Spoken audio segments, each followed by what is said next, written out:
मला वाटतं निवडणुकीच्या पार्श्वभूमीवर माननीय आदित्यजी आणि माननीय आमचे अमितजी या दोघांनी जे नव्या उमेदवारांना उद्याच्या विजयी होण्यासाठी जे मार्ग दाखवलं, भाषण केलं, ते अतिशय उत्तम होतं. त्यामुळे त्यांच्यामध्ये अजून एक जोश निर्माण झाला.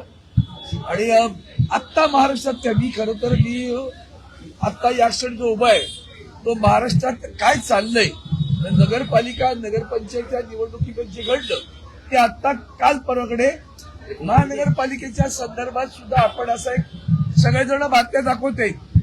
21 जण बिनविरोध निवडून आली. त्यातला हा एक उत्तम नमुना उदाहरण तुमच्या समोर ठेवतो.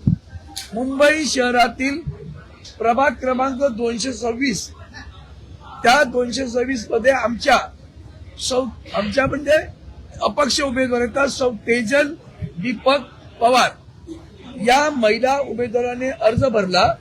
तिचा अर्ज मागे घ्यावा म्हणून दुर्दैव या महाराष्ट्राचे, या महाराष्ट्राचे विधानसभेचे अध्यक्ष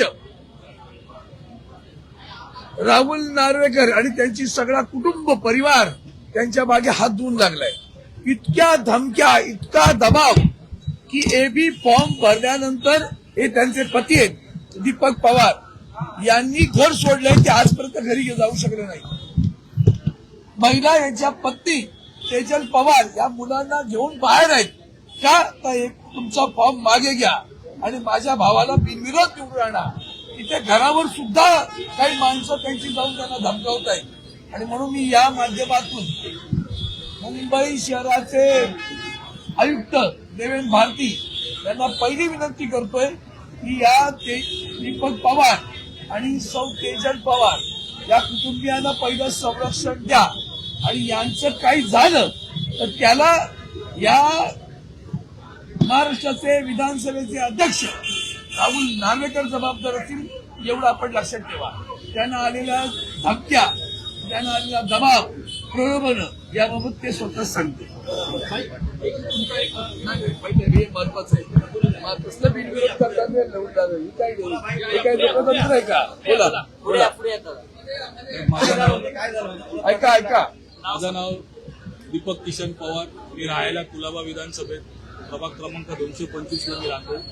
माझ्या मिसेस तेजल दीपक पवार हिने प्रभाग क्रमांक 226 मध्ये आमचा अर्ज भरला होता. आज आम्हाला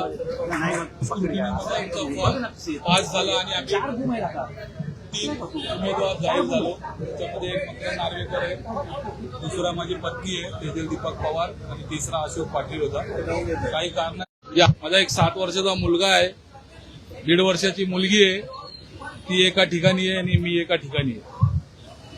3 दिवस झाले माझा फोन स्विच ऑफ आहे, आमचं बोलणं नाही. ती कशी आहे काय आहे, म्हणजे असं झालं की मी फॉर्मच कशाला भरला.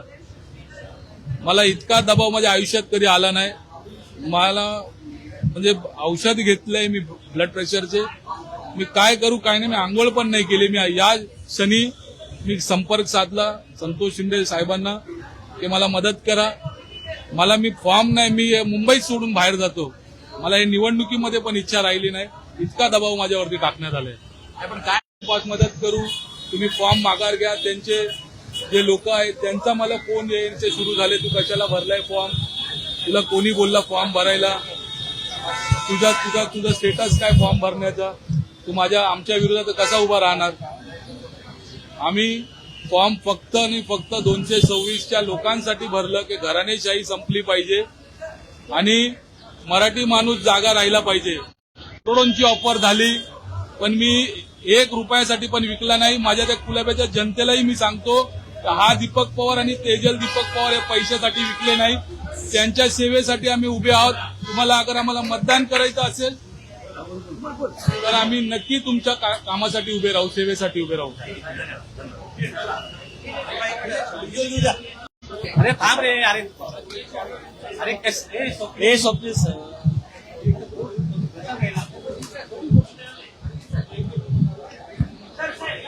एबीपी कोण आहे?